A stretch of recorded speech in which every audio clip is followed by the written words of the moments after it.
Welcome everyone to a very special instalment of Executive Stories. For those of you who are used to looking at the podcast or listening to the podcast through iTunes or the website, even executivestories.com, you would never have thought that this was going to go to video.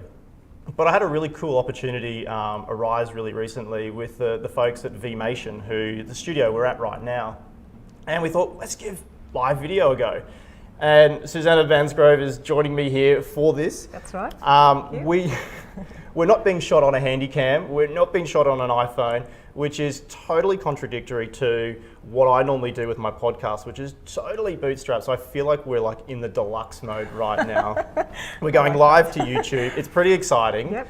And we're excited about the technology as well, to be able to record a conversation, see our faces, and rather than see maybe the people aren't even paying attention to what's been said. So, because the whole modus operandi of my interview series is to connect with people, and I think sometimes seeing that, I don't know, the interactions that we can have will really hopefully bring it to life. So, thank you for coming on this journey with me, Susanna, and the guys at Vmation. Honestly, everyone, you've got to check them out, vmation.com.au. They do some really cool corporate video stuff. So, and thank you for paying it forward. Love it. So getting on with the normal podcast kind of now live video format, we've got Susanne Bransgrove from Families in Transition with us today. And there's a number of different themes I wanted to sort of take with this today, okay? Because you've got a really interesting story which really backs into your why you do what you do and what your business actually is.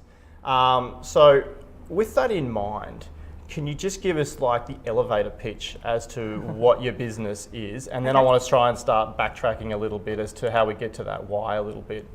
Right, absolutely. So Families in Transition is a management consulting company focusing on family and privately owned businesses, and really has a passion about working with families and privately owned businesses who want to make positive change. And that means creating more sustainable businesses, empowering their people, really focusing on governance, leadership, and in particular the people pieces. That's my passion, really. Yeah, and a person was saying to me really recently, and it's a bit of an obscure analogy to go into, but we were talking about mental health and psychologists. And he was saying to the psychologist, have you ever had an anxiety attack? And he said, no. He said, well, how are you qualified to actually give me assistance in what I'm going through? Because you don't know what I'm going through. Yeah. And so you can ask me if I've had an anxiety attack recently. But it's not to take away from what a psychologist's academic knowledge and experience can bring to that situation, but it's kind of resonated with me, and it sort of came back to maybe a bit of empathy. Yeah. What empathy can you bring to your client's situation? So, Families in Transition, dealing with family businesses going through that transitional phase.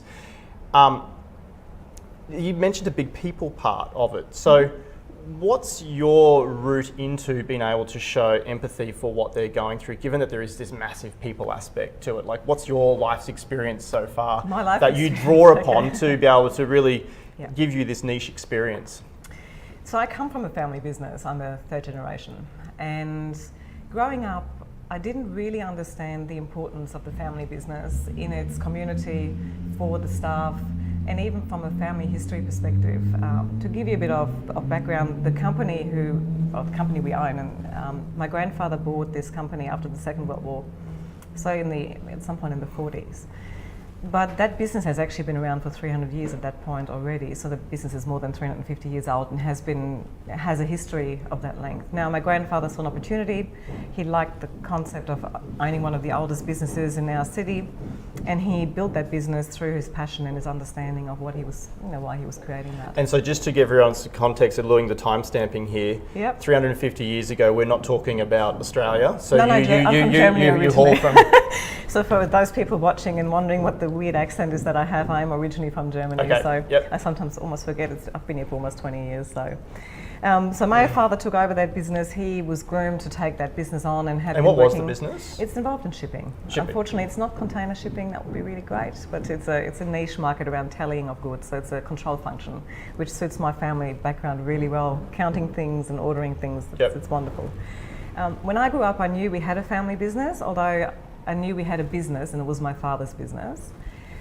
And I did go and I spent time with the staff. Sometimes I did some holiday work to pay for my, my trips overseas. But it never occurred to me that this is something that should be retained in the family, or that this is something that I might be involved in one day. So I did what most people in my generation did. I skipped the country and ended up in Australia. And I wanted to do anything but work in the family business because I can go my own way. I don't have to rely on being in the family.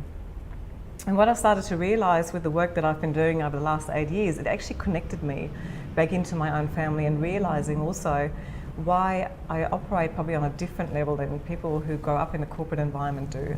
Growing up in a family business means you do, by osmosis almost, gain a completely different understanding of the kind of decisions business owners have to make when it comes to employment, when it comes to paying for their staff, when it comes to going through difficult times. They're completely different conversations. And is this decisions. working within the business, or is this just kitchen table conversation? Kitchen table, a lot of kitchen table. Yep. So you do hear a lot more than you think you.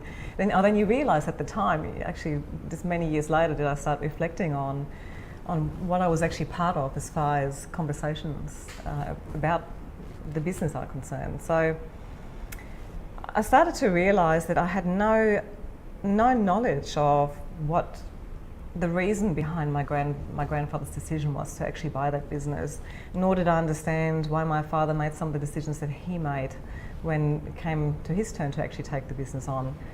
And being what I call a traditionalist, so somebody in his late 70s now, some people call them benevolent dictators, his ability to emotionally connect and share is not particularly strong.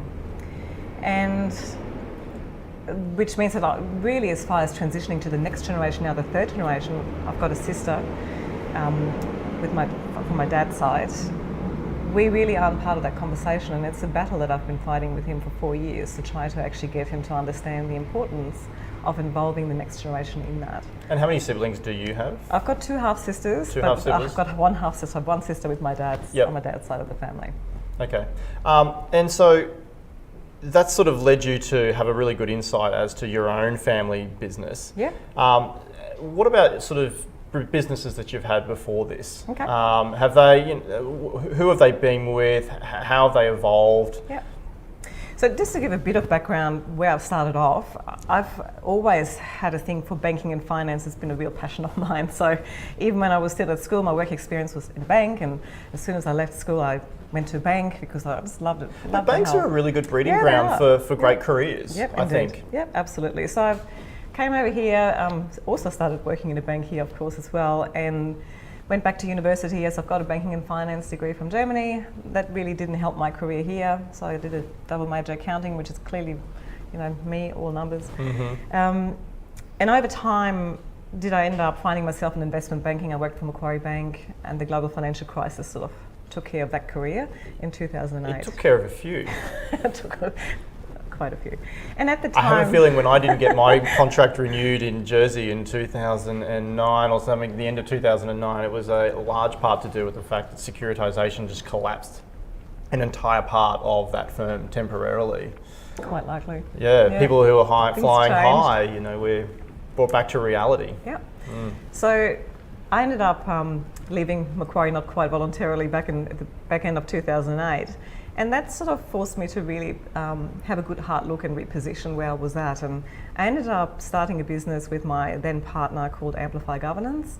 And our focus was to help family businesses to understand that there's a real value to have functional and appropriate governance for their business through a board of directors and at least one non-executive director to help them bring the accountability into the business that they needed and create rhythm for their conversations and the decisions that they were making. And we took that business from Brisbane into Melbourne, Sydney, Perth, also into the UK, and we were also embarking into a partnership with an American firm at the time. So. And when you say partner, do you mean like a partner that I have in my law firm, or do you mean your life partner? Life partner, and we also were business partners. So we spent a lot of time together. Yeah. What's that like? What's it like? 'Cause whilst I love my wife dearly, and I really hope that she's watching this interview at the moment because it's live. I don't think that we would love to work together all day. Is that challenging in itself? And is these some of the issues that your clients find that they're in business together, these personalities rub up together, and and that's just a part of being human, I think, and being close and in relationships. What's it like? It's a challenge. It's probably the best way to put that. And that's exactly, as you just alluded to, part of the issues that you tend to encounter a lot in family businesses. And I say privately held businesses too. If you do have partnerships and you have humans working together, which is most businesses, at some point, the better people know each other, the more likely they are to build resentment or start taking offence from repetitive behaviour, or what they class as bad behaviour. Why is that? Like, I find that when it comes to family, your harshest critics are your family. Friends will let you get away with so much more, but your family's just jumping down your throat. Like when I look at my own relationship with my parents, they parented us, and now I feel as though we parent them. We know better than them. And my dad goes, "You must think it's a miracle that I got to 70." Yeah, look. But we become very critical of our families. It is just that. So families, quite interestingly, have one set of problem-solving skills, and often they view each other in the same way that they've seen each other for 30 or 40 years. And because you don't spend much time together, you don't actually see each other evolve. So invariably, when I have a conversation with my father around business issues, and even issues that I probably know more about, for example, family business transition, yeah. In his view, I'm his daughter. And quite often what I find most challenging is in a conversation that I step into, it doesn't matter how well prepared I was, I'm immediately 12 years old, and that's really awkward. And the same thing happens in families. They tend to, when they congregate as a family, take the roles that they've always had, which is brother, sister, father, daughter, son, and they're confined within the problem solving that they've always used. So whatever fight-flight mechanism they have and how conflict arises, they will just keep being in the same pattern until somebody comes in and actually breaks that pattern and breaks the cycle and shows them a different perspective and allows people who sometimes might not be allowed to speak out or stop at a certain point in time and take flight, basically, to actually produce the whole point that they would like to make and actually share their point of view. People get hurt when they can't share their point of view. It hurts them immensely, and in families often, a large number of the people in the family, even if they're in the business in high positions, do not get to share what they really feel and think, and that hurts. And so, you talked at the beginning about you're a numbers person. I used to be. Used to be a numbers person. But it seems like a lot of these issues that happen in transitioning wealth and families from one generation to the next are people issues. Yeah, and is that something which you've always known to be true, or is it something that you've discovered through your own experiences with Amplify and with your family business, that is something that really needs to be focused on more so than just the numbers? Yeah. I think having a high level of empathy and love for people has always been something that's been very inherent to how I behave and who I am. Although I do have a very active mind and I'm very analytical as well. And so for the first part of my career, I've done what I've probably done all my life. I'm very good at fleeing into logic. So if I have to deal with problems, I used to always take the logical approach to it. And that takes you to a certain point, and I think actually, which is what we see a lot of in corporate behaviour, it's all around following rules and regulation and being very logical about it, but there are people everywhere you look. And we talked a bit about the journey into Amplify Governance and working with your partner. That business for me really was my baby. It's what I've created. I loved it. I loved everything that I put into it. I put everything that I had, heart, body, soul, financially, I put everything into that business. And probably didn't put enough focus on some of the partnership elements that we really should have cleared up, or never really thought about what might happen if this partnership might not continue. And through the process of working together for a 4-year period and working very hard to grow this business, we ended up breaking apart, and really it was a very stressful environment to be in. And I ended up walking away from everything I knew, from the business that I knew, from this baby that I've created, and I thought I was going to be forever in this business. And it makes you question a whole lot of things, and it makes you question this automated approach to life and to business that you've taken. I'm going to go this career step, this career step, this career step, I'm going to learn this and this, and I'm just going to move up that ladder, and you never stop to think, why are you actually doing that? And in the same way did I never stop and think or realise why I created Amplify. I mean, I understood that I had a passion for family business. I understood that I felt for some of the problems that they were going through, but I never stopped to actually make sure that I was doing what was right for me. Kind of sounds a little bit like as well, like mechanics driving crap cars, telling everyone else how to, or lawyers, we sometimes don't run our businesses, as squeaky clean as we advise our clients to. No way, you're saying a governance firm not being governed correctly? That can't be the case. Hey, professional service firms and law, we're a motley crew, I can tell you. We are indeed.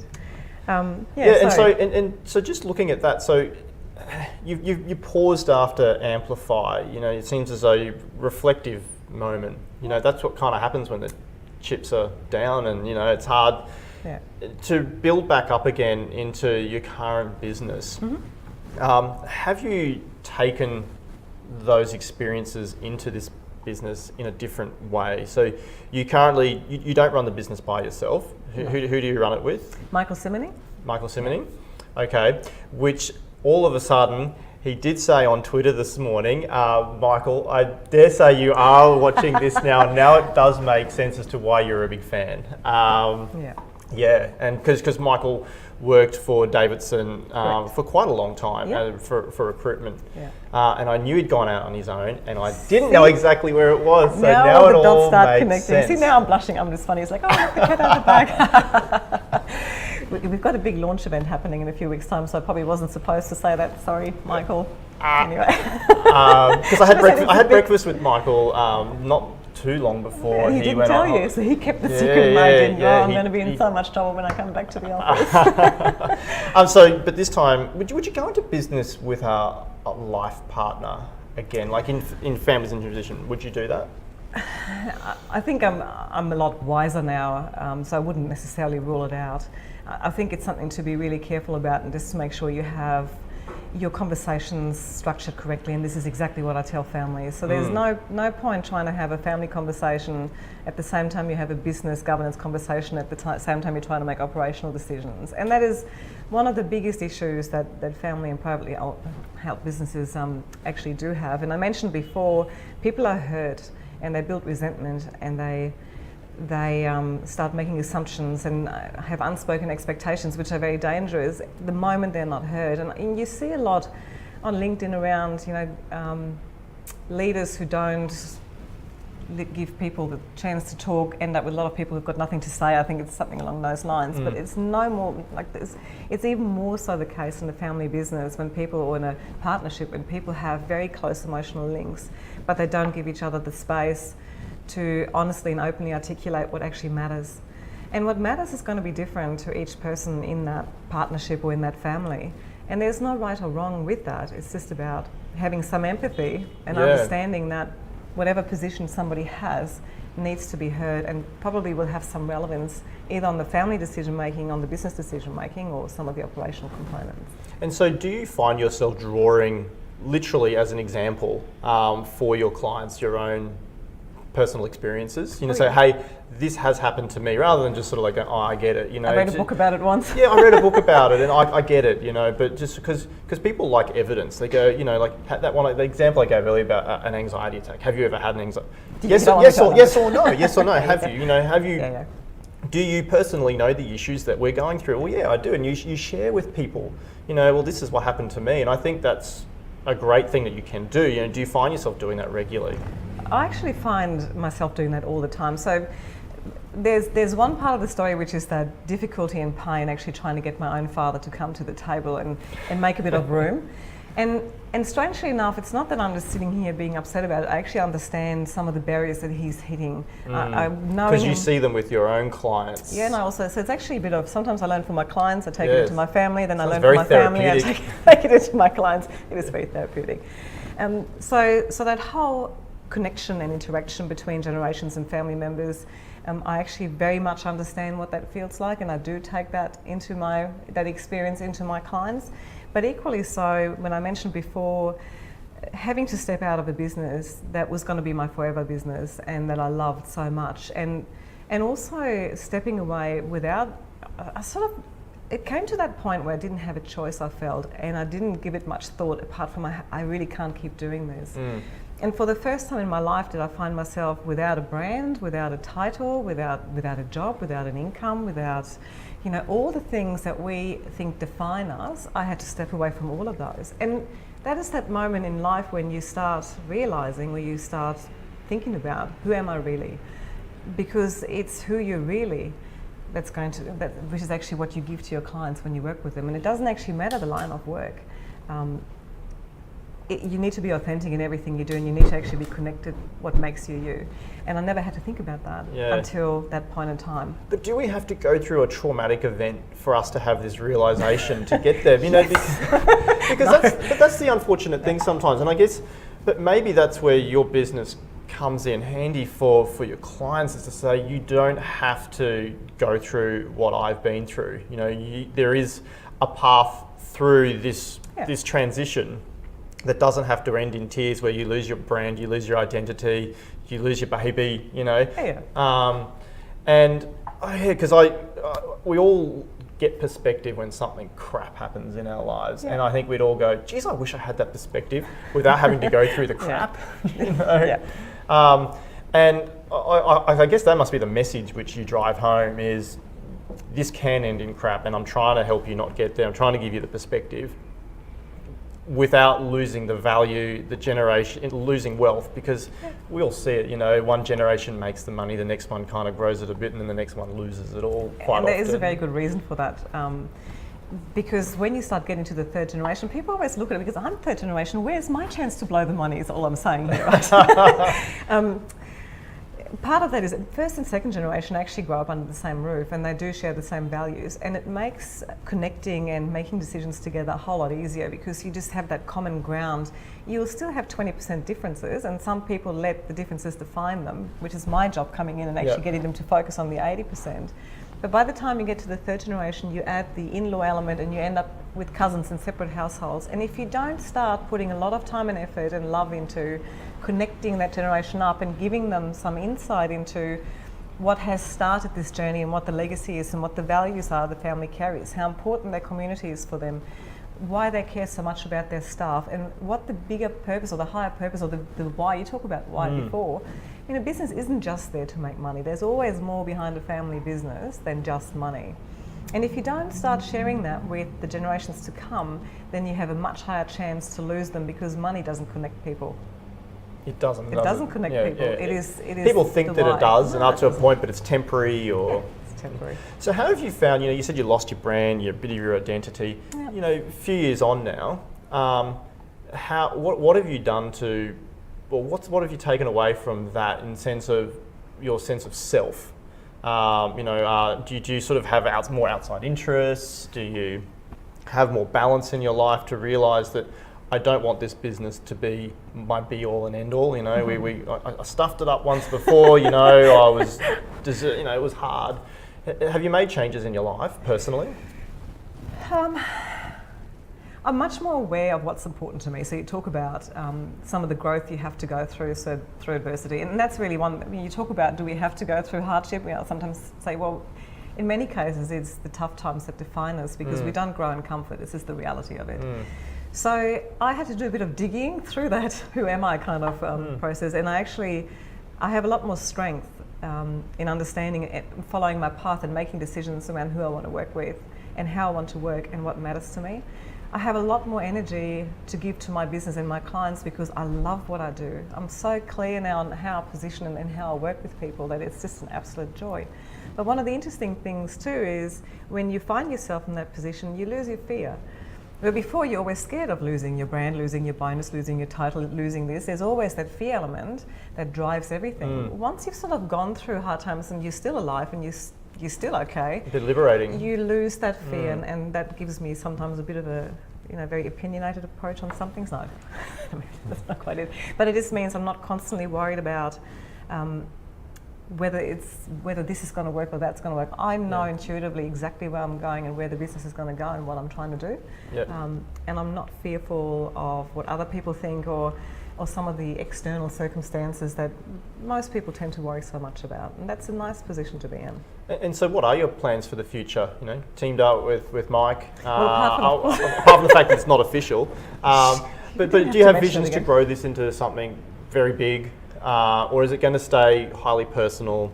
You know, because that's kind of, there's this personal touch which is required. You know, is it scalable? What's your... Yeah, so apart, of course, from the fact that I'm German, so world domination is always on the cards, right? So, am I allowed to say that? No.